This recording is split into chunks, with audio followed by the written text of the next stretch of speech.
I would like to address some questions that arose from my presentation on Innovation by Design, a new postgraduate program at SUTD.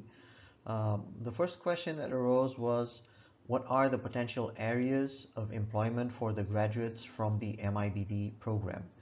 Um, I'm happy to answer that question, and that's actually something that we are very proud of.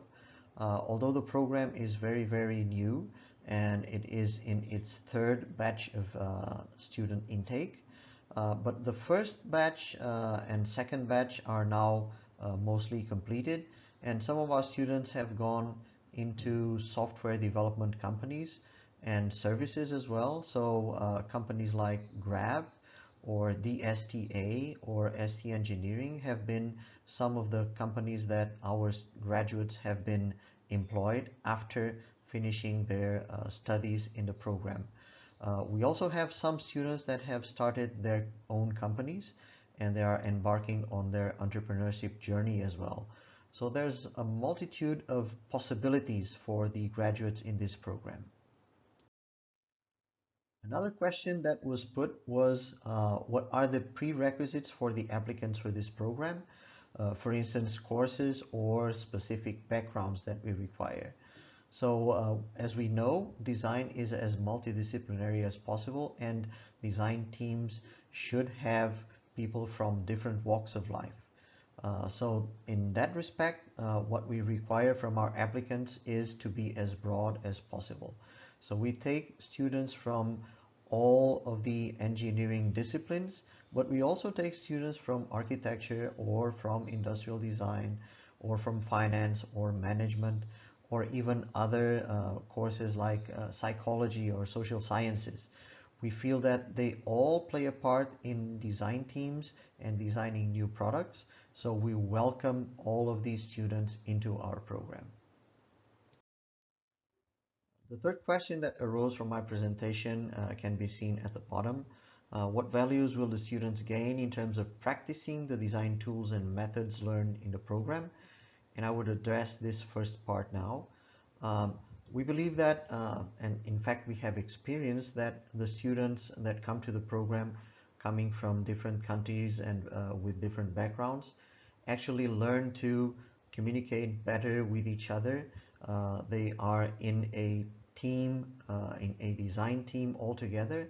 And during the experiences that we've had with other students from other schools, they also learn a lot more about how to work in teams with diverse backgrounds and how they learn to cope with user needs and user wants and empathizing with users as they develop new products. So one of the ethos and the things that they learn in the program is that we all, as designers, we always design for others, not for ourselves.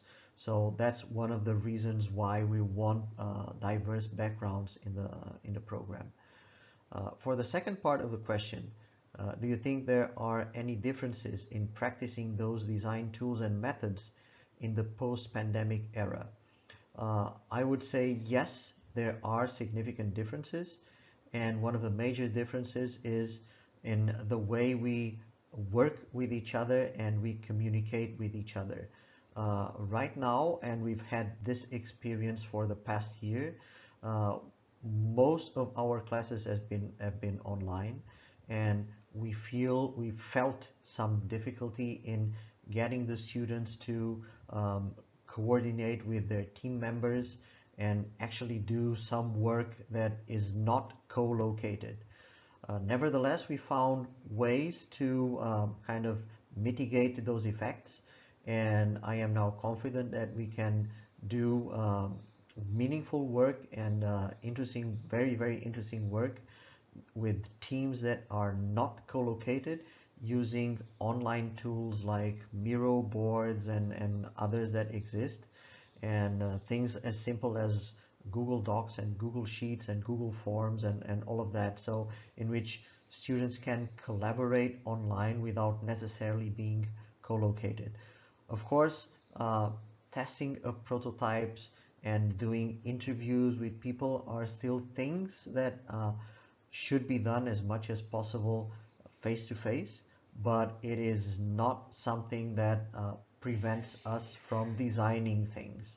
So this would conclude my presentation and the answer to your questions. And thank you all for your attention, and I hope I've cleared all the questions. Thank you.